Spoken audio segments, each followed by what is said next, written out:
Hello, everybody. Thank you so much for joining me on Kasham's Logic.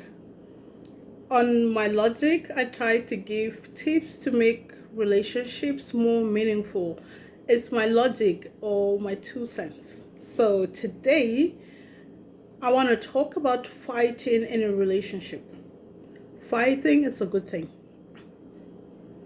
It's a good thing that happens to relationship because it makes relationship healthier.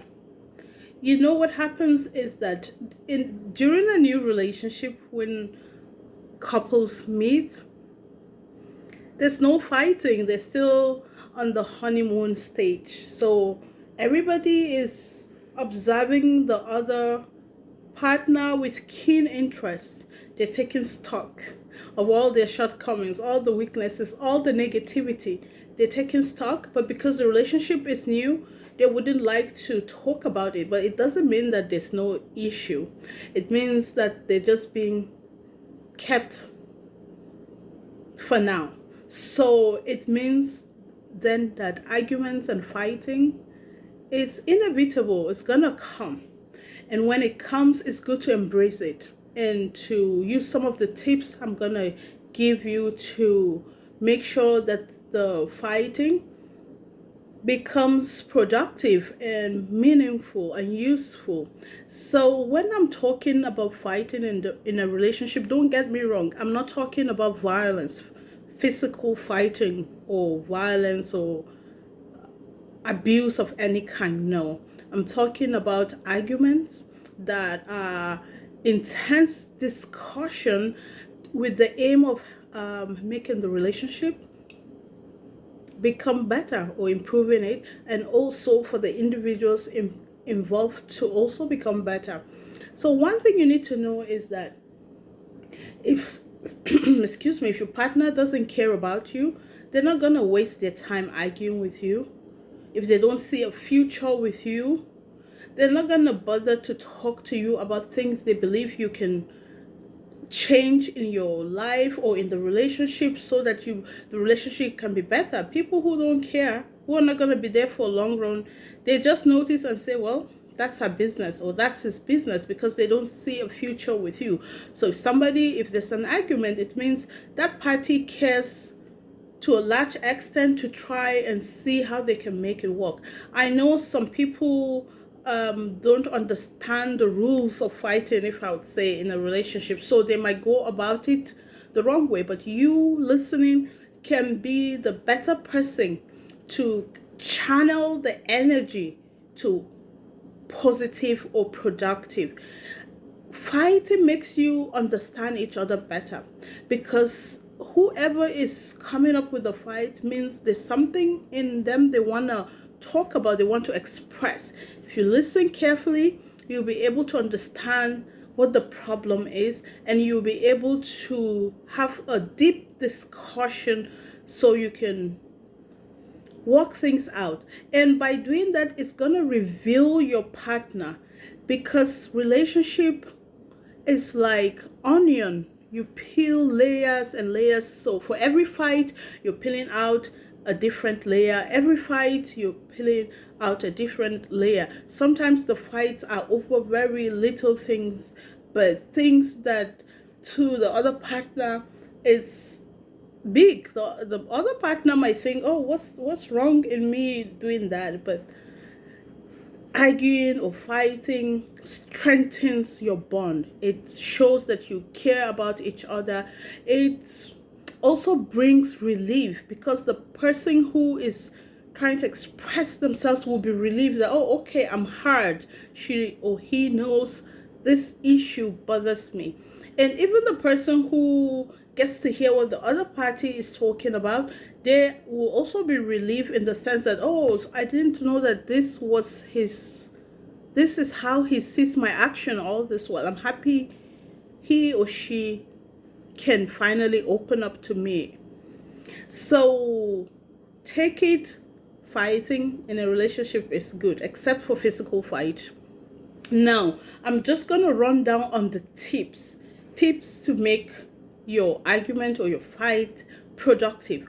One, You have to listen carefully to what your partner is saying. And by listening, I mean active listening. Whoever wants to talk, it means they have a lot bottled in. Allow them the space to talk. Let them say what's the problem. 2, take turns to talk. It's not good for everybody to be talking, interrupting. Nobody's listening. So let one person talk, and then the other can respond, and that will make the fight or the argument healthy. 3, don't let your issues fester. If there's a problem, you need to fix a time or get the right time to talk about it. The longer it lingers, the more your relationship is in danger. 4, you have to learn to keep communication lines open. Sometimes you argue, you fight, you don't agree on the issue, or the energy is becoming heated, or the atmosphere is heated. You can keep communication lines. Not every argument must be finished there and then, but show that you're willing to keep discussing that. And 5, put yourself in the partner's shoe. Sometimes, not sometimes, always, we are all coming from different we come from different upbringing, we come from different environment backgrounds, so there's always gonna be friction between the way we see things and the way our partner does, because of the upbringing and other factors that affect the way they see life. And because of this, you have to always remember to put yourself in your partner's shoes. To you, this might be a non-issue, but to them, if it's an issue, put yourself in their shoes. Number 6, say sorry. There's no big deal. It doesn't take anything from you to say sorry. Nobody ever died from apologizing. So learn to apologize. 7, say no to physical violence. I've said that. Fighting in a relationship does not have to be physical. Say no to physical violence or violence of any type. Then also get help if the issue persists. I know when they advertise paracetamol, they would say take for 3 days. If it persists after 3 days, consult your doctor, or consult a doctor. So same with this. There are some arguments that might be too deep. It might be fundamental. So in that case, if that issue keeps coming up and on, then you might need to get some professional help. Also, any issue that keeps persisting or that persists, know that always try to find the underlying cause, because why does this same issue keep coming on and on?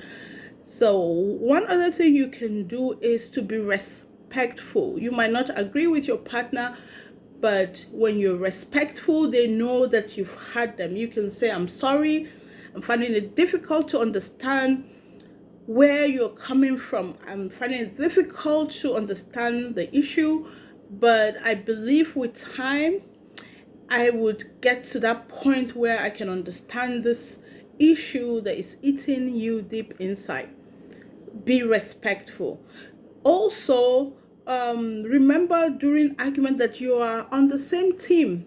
No matter what differences you are having at that moment, it's momentary. At the long run, you're on the same team. So when you're fighting, remember, he's not the enemy, or she's not the enemy. We're on the same team. We're just trying to understand ourselves better. And also make sure you come to a resolution. That's the most important thing, because at the end of a fight, what have you learned? What's the lesson moving forward? Is this gonna happen? Is this not gonna happen? Do I need time? You want me to stop smoking? It might be stages. From one pack, I might reduce it to a few sticks a day. And so what is the resolution at the end?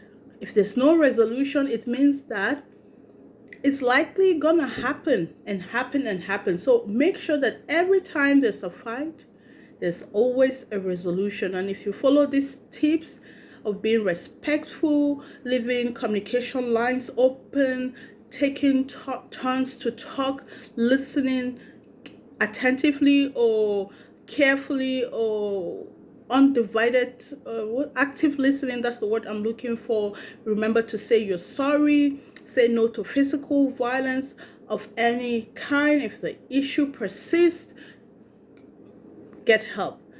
And make sure, importantly, always come to a resolution after a fight.